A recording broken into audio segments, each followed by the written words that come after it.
Et salut tout le monde! Jour 163 à 176, normalement si les calculs sont bons, du journal de bord pour devenir une star sur le continent asiatique et ça n'a pas changé. J'ai de nouvelles réflexions sur ce projet, sur ce que peut devenir la chaîne. Je vais vous en parler aujourd'hui sur plein de choses qui me sont arrivées ces 2 dernières semaines et notamment le titre de la vidéo qui m'est arrivé aujourd'hui. Et je vais commencer par ça, comme ça c'est fait. Je vais sûrement mettre un truc genre pourquoi rester stoïque ou pourquoi j'ai pas envie de rester stoïque. Souvent dans les vidéos de développement de personnel, on nous explique à quel point le stoïcisme c'est formidable et qu'il faudrait, c'est un peu la psychologie de comptoir, qu'il faudrait absolument être parfaitement stoïque dans n'importe quelle situation quand il nous arrive quelque chose. Alors je dis pas qu'il ne faut pas l'être, mais il faut savoir aussi accepter ses propres émotions. Je vous donne un exemple concret par rapport à ma vie. Ce matin, là c'est particulier par rapport aux autres vlogs, aux autres journaux de bord. Là je vais vous parler d'aujourd'hui, parce que c'est le plus récent, c'est le plus frais. Puis après je vous parlerai des 2 semaines qui se sont écoulées. Donc aujourd'hui, qu'est-ce qui s'est passé? J'étais dehors, sur une table, avec mon PC. Et comme en ce moment il y a beaucoup de vent, euh, j'avais ma bouteille à côté de moi. Et sans faire exprès, le vent a poussé la bouteille et l'a fait tomber sur mon clavier d'ordinateur. Et, euh, je l'ai directement éteint. Malheureusement, toute la ligne du bas du clavier, donc de W à point d'exclamation, inclus la touche espace et la touche entrée, ne fonctionnent plus correctement. C'est-à-dire que quand je tape sur la touche C, ça met ça met d'autres lettres. Pareil pour les autres lettres. Et la touche espace, quand tu appuies sur l'espace, ça fait entrer en même temps. Parfois, ça fait pas du tout espace. Enfin, c'est galère. Et j'étais vraiment hyper énervé. Et énervé contre moi-même parce que c'est vraiment un move de connard de me laisser sa bouteille ouverte juste à côté. Euh, mais à la fois, j'aurais pu me dire, euh, tu t'es laissé un petit peu contrôler par, par ce qui t'a été arrivé, alors que c'est pas fondamentalement ta faute. C'est un petit peu ma faute, mais genre, j'aurais pu tomber dans le prisme de me dire respire et tout va bien se passer, tu n'es pas mort et tout. Mais là où j'aimerais insister, c'est que si j'avais fait ça, ça m'aurait pas autant impacté et j'en aurais peut-être pas enfin, j'en aurais peut-être pas autant parlé. Là, ça m'a vraiment énervé. Et au lieu de me dire je calme cette émotion, là où enfin, je l'ai fait énormément de fois dans ma vie, là où je me suis dit accepte cette colère, parce qu'en réalité, bah, les émotions les plus nobles, comme la tristesse, la colère, elles sont nobles justement parce que tu les acceptes pleinement, tu t'embrasses la colère, et c'est ce qui te rend et c'est ce qui nous rend profondément humains. Euh, dans des romans, euh, pas le Père Goriot ou même les 400 coups, le film, ce qui fait la beauté du film ou de l'œuvre culturelle, c'est que le personnage principal, Rastignac, il n'est pas euh, résigné parce qu'il ne l'impacte pas. C'est-à-dire que ce qui rend beau l'œuvre, c'est la gestion des émotions du personnage. Et si on est chacun notre propre personnage principal, ce que tout le monde tend à exprimer dans n'importe quelle vidéo, bah, je pense qu'on devrait plutôt écouter ses émotions, même si j'ai souvent tendance, c'est paradoxal, j'ai souvent tendance à taire cette petite voix dans ma tête qui me dit d'écouter mon corps, tout ça, je pousse souvent à mon corps dans ses retranchements. J'ai pas tendance à l'écouter souvent. Mais là, je me suis dit, pour une fois, cette colère, elle est naturelle. Et dans des romans ou dans des films, si le mec, juste il acceptait ce qui lui arrivait, bon, on se ferait vachement chier. On se ferait chier. Et si quelqu'un, là j'étais dans Truman Show, c'est un peu narcissique comme vision, mais si j'étais dans Truman Show et que quelqu'un d'extérieur me criait ce que je devais faire, je pense que si j'étais resté dans l'émotion la plus neutre possible, il se serait fait chier, voire il aurait quitté la salle. Et c'est un peu ce qui nous rend unique, enfin à titre humain. Et voilà, je voulais insister sur ce point parce que c'est pas important en soi. Je suis pas mort, je me suis pas blessé, encore heureux. Je touche du bois, j'espère ne pas me blesser dans les prochains jours. Mais voilà, je me suis dit, pour une fois, pourquoi être stoïque? Et est-ce que est-ce qu'on est condamné quand on est dans le développement personnel? Moi, j'aime bien remettre en question un peu ce que la doxa pense, pensée courante. Est-ce qu'on est condamné à être des machines? Et j'ai assez fait la machine dans ma vie pour accepter ses émotions. Euh, donc, pour ce qui est du sujet principal de la vidéo, j'en ai fait le tour, je pense. Sinon, sur ces 2 dernières semaines, ce qui a changé, c'est que j'ai une vision beaucoup plus claire du métier que j'aimerais exercer plus tard. Et, euh, et donc, je me suis posé un jour et j'ai réfléchi, j'ai demandé à l'IA, l'intelligence artificielle, c'est pas l'IA, une personne. Je me suis beaucoup posé de questions et ce que j'aimerais faire, puisque l'année prochaine j'ai le choix entre trois programmes, entre guillemets trois grands menus, mathématiques, économie et informatique, physique et mécanique, ou chimie et génie des procédés. Donc c'est un peu ces trois-là et je pense prendre mathématiques, économie et informatique, sans faire d'informatique, puisque j'ai une aversion totale pour l'informatique, pardon.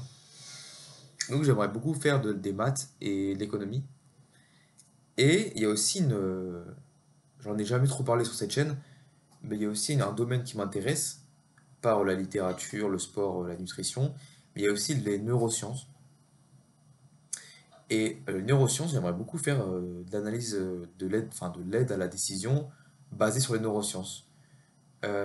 Économique, donc c'est d'être une sorte d'architecte stratégique de la complexité humaine, donc de l'aide que ça peut être à l'individu ou à des sociétés. Je sais pas encore hyper défini, mais j'ai le temps. Et donc pour ça, j'aimerais bien avoir un sorte de cursus en neurosciences. Et c'est là où pose problème. Soit je fais un double diplôme, mais encore une fois, si je fais un double diplôme, j'aimerais bien partir en semestre à l'étranger en Chine ou du moins en Asie. Et, euh, en Chine, il n'y a pas forcément de programme de neurosciences, donc j'aimerais bien faire un double diplôme revenu en France. Mais encore une fois, c'est sélectif et il n'y a pas forcément de... Si je fais une troisième année, ce serait dans une autre école avec une spécialisation de neurosciences. Donc, j'ai réfléchi aussi donc, la semaine d'avant, aujourd'hui aussi pas mal. Euh, et donc pour la troisième année, donc de retour de l'étranger, je vais demander à voir si je peux pas aller à Aix-Marseille Université, parce qu'ils ont un master en neurosciences, et faire mon M1, M2 là-bas, en sorte d'aménagement avec mon école centrale Marseille. Voir si c'est possible, je vais enquêter pour voir si c'est encore possible, pour avoir un parcours d'ingénieur teinté de neurosciences, ce qui est plutôt intéressant, je pense, plutôt innovant. Ça me différencierait pas mal.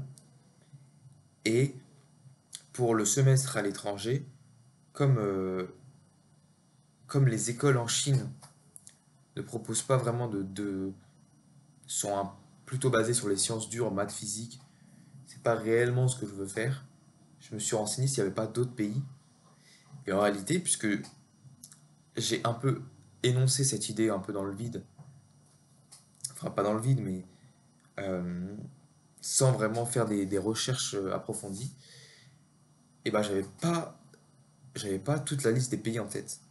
Et en regardant les pays, j'ai vu qu'il y avait Taïwan. Et Taïwan, bon, c'est pas la Chine, vous le savez, mais ça peut être plus propice. Il y a une école qui m'intéresse. J'ai plus le nom, mais ça n'a pas d'importance. Euh, Apparemment, ça a des meilleures conditions de vie que la Chine, c'est moins pollué, c'est moins surveillé au niveau d'Internet. Donc ça pourrait être plus propice au départ.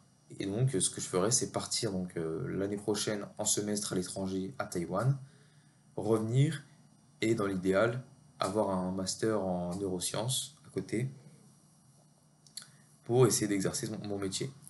Donc c'est un peu voilà, c'est la raison pour laquelle j'ai fait beaucoup plus de chinois ces 2 dernières semaines qu'avant. Donc j'ai repris l'apprentissage du chinois. Ça c'est une bonne nouvelle pour cette chaîne puisque puisque voilà, j'ai continué à apprendre le chinois. J'ai un test demain de chinois, donc je vais réviser pas mal aussi aujourd'hui. Et je vous en parlerai donc dans 2 semaines. Donc j'ai repris l'application, j'ai repris mon cahier, mais c'est pas non plus comme au tout début où je faisais plusieurs heures par jour. Là, ça peut être 10-15 minutes par jour, mais au moins j'ai repris une sorte de dynamique continue, approfondie et une habitude ancrée dans la roche. Donc c'est plutôt enfin, ancré dans la roche depuis quelques jours, hein, donc elle n'est pas forcément définie et perpétuelle dans le temps, enfin et parfaitement ancrée dans mon planning. Pour ce qui est donc du chinois, voilà, enfin, voilà tout. Euh, enfin, pour les bouquins que j'ai lus ces 2 dernières semaines, il me semble qu'il y a 2 semaines j'avais commencé Martin Eden. J'avais fini Germinal, il me semble, j'avais fini Germinal, donc j'avais fini Germinal.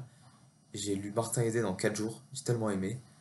L'histoire, le style, alors le style c'est pas du grand art, enfin, c'est pas un grand style caractéristique, mais ce que je trouve intéressant c'est que Jack London, l'auteur du livre, à chaque nom propre, enfin nom commun, pardon, il met un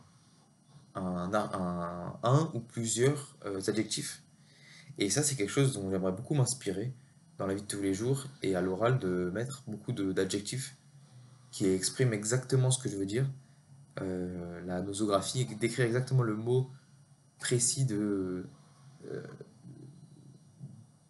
le mot précis dont j'aimerais exprimer, le mot précis que j'aimerais exprimer.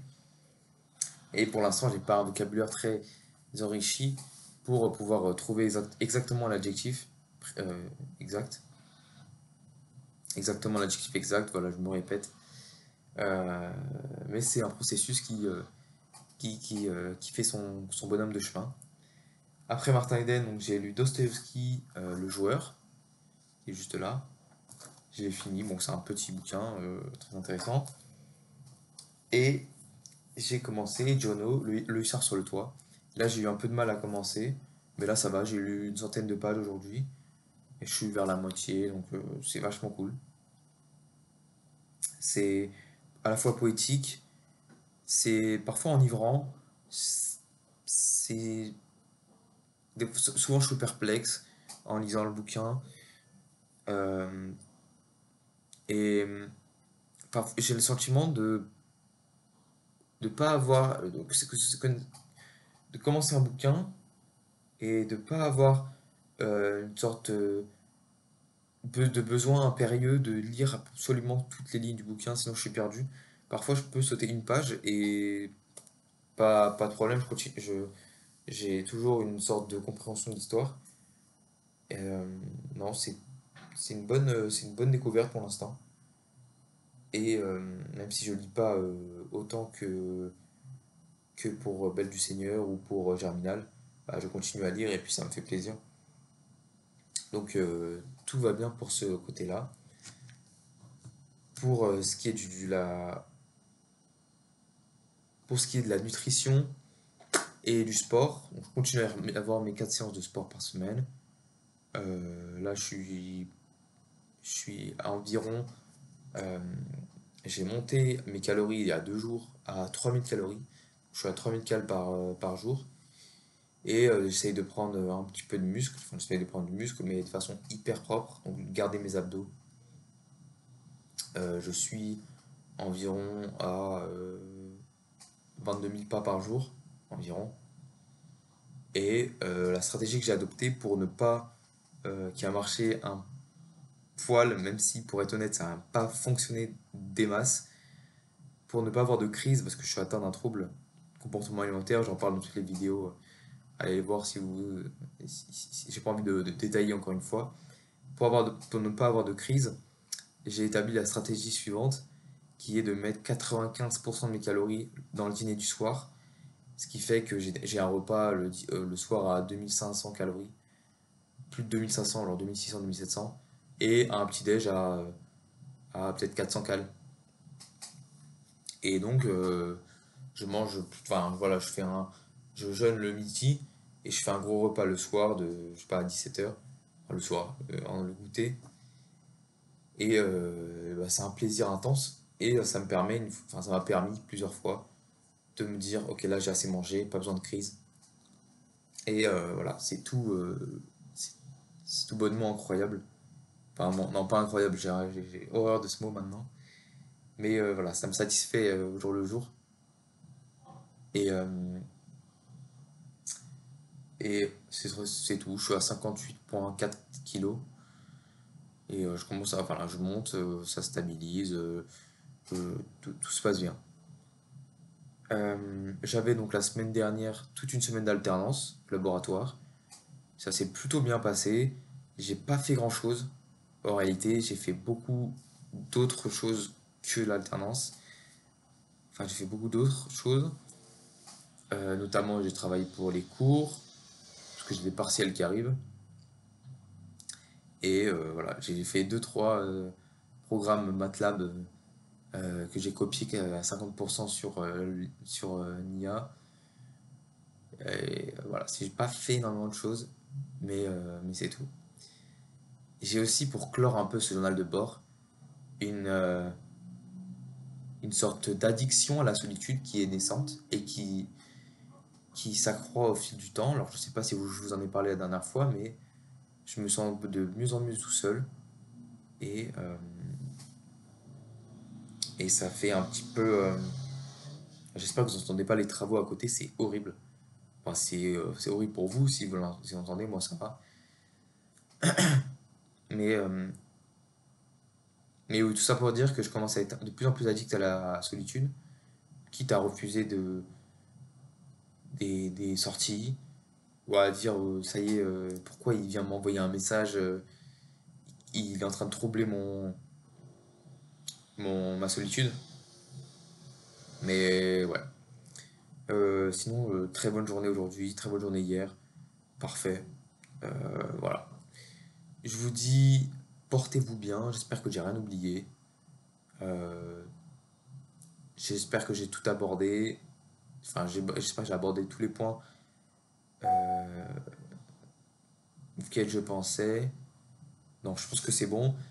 Je vous dis, portez-vous bien. On se revoit dans 2 semaines pour vous tenir au courant de l'avancée de l'architecte stratégique en complexité humaine. Faites-vous plaisir. Kiffez bien la vie. Des bisous. Ciao.